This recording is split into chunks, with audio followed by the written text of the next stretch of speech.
into some of the content that you make and kind of just some of the questions I have as far as like finance apps. Immediately, one of the ones I think of is Robinhood and those beginner, like make it easy type of investing apps. Are there drawbacks to that as opposed to just, opening up a brokerage and doing it with like, Vanguard or something, using Robinhood on your phone?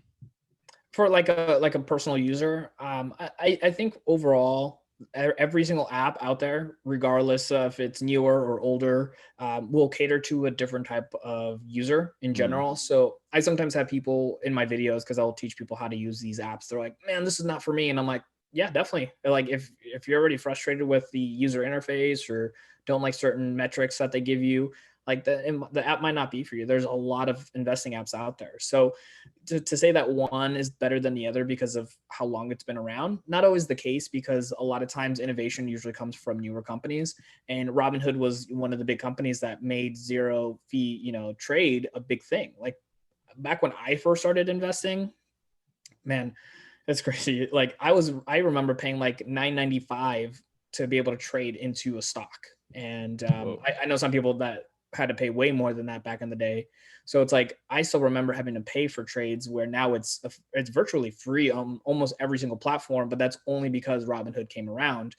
And so, so sometimes like the disruption comes from the newer players in the field, and sometimes their services are better depending on what you're catering for, right? Like if you want retirement and you want stability and like you want, advisors like on the phone with you anytime you need them, Vanguard might be the better option. But if you're somebody who's like wanting to learn the marketplace, wanting to learn how to invest, but don't really need like the hand holding in general, like Robinhood could be a great app for that person.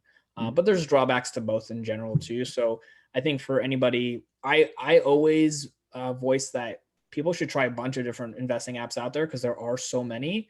And then a lot of them give you like a free stock or something like that when you open up. But for me, I'm like, yeah, test them all out, see what works, see which ones you like. Each one has some cool features that, the other ones might not have. And that might be like the ticket for you, right? Like that might be like, oh, cool, this is what I want and this is what I prefer. Yeah. Did you hear about the lawsuit Robinhood just had recently? Yeah, I heard about that. Is that a big concern for people now using the app?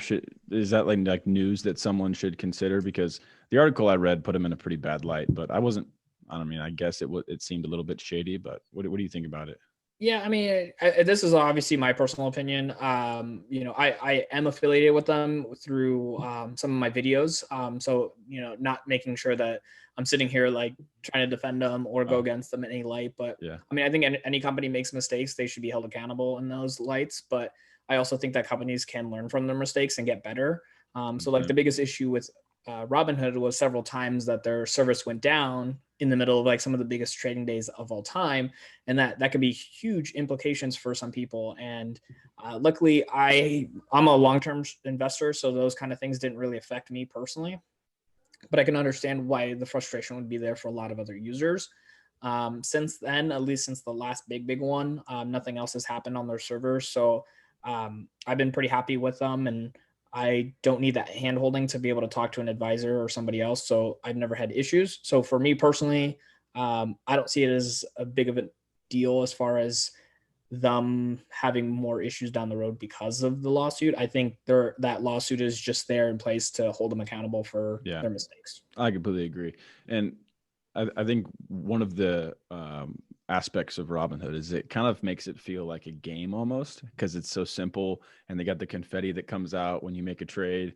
And that can seem really appealing to someone who is getting into investing. And I think that's a really good thing. I mean, I think that introduces it to a wider market and is bringing more people into it. I mean, there's good and bad. Like I mentioned, there's like, pros and cons for all apps. Like one of the features I actually don't like about Robinhood sometimes is when it's telling me that like my stocks are going up 5% in one single day or like 10% in a single day, because then I get like too excited. And then since I do most of my long-term investing with a platform called M1 Finance, because it just allows me to kind of set and forget for the most part. Okay. But with Robinhood, like they give me constant updates throughout the day, and I'm just like, hey, the stock dropped 5%. I'm like, oh man, now I want to go throw more money at it. But I think for a lot of other investors, when they see 5% drop, they might be fearful Yeah, the in that opposite. aspect, and they might want to go sell. So it's like, there's pros and cons to like the style that Robinhood has. But again, maybe some people love that. Maybe people want to know when their stock goes down 5% so they can go throw more money at it. But if somebody's a big worrier when it comes to, the market going down, that might be a bad style of investing for them.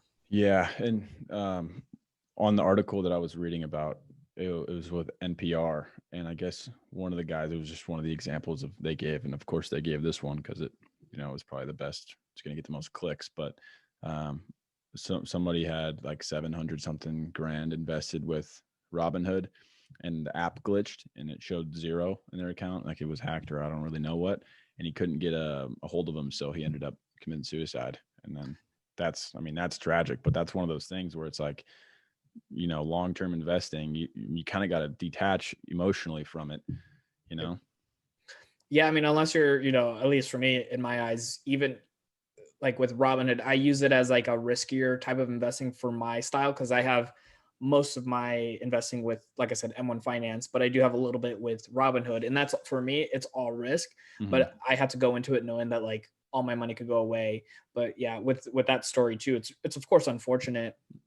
But I think it also comes with the responsibility that these companies have, that if you're going to make it that easy for people to get into the market, I think it's going to be, I don't know if they're going to be the ones that are responsible to teach these people on like, what it means to be, patient, what it means to, not freak out when the market goes down. And, obviously there's also, day trading that goes on. There's also option trading that gets even more crazier into the weeds of things.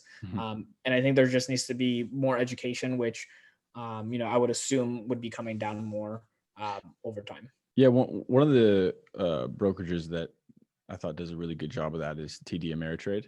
I have Mhm. one with them, and there's like a whole course, and you can like track your progress, and it teaches you basically everything, like top to bottom. If you're like new to it, you can get a pretty good start on what everything's all about through them. Um, as far as your investing, are you primarily just investing for the long term, or do you tap into day trading at all, or how do you invest? So I've learned quickly that I cannot day trade. My emotions get too much.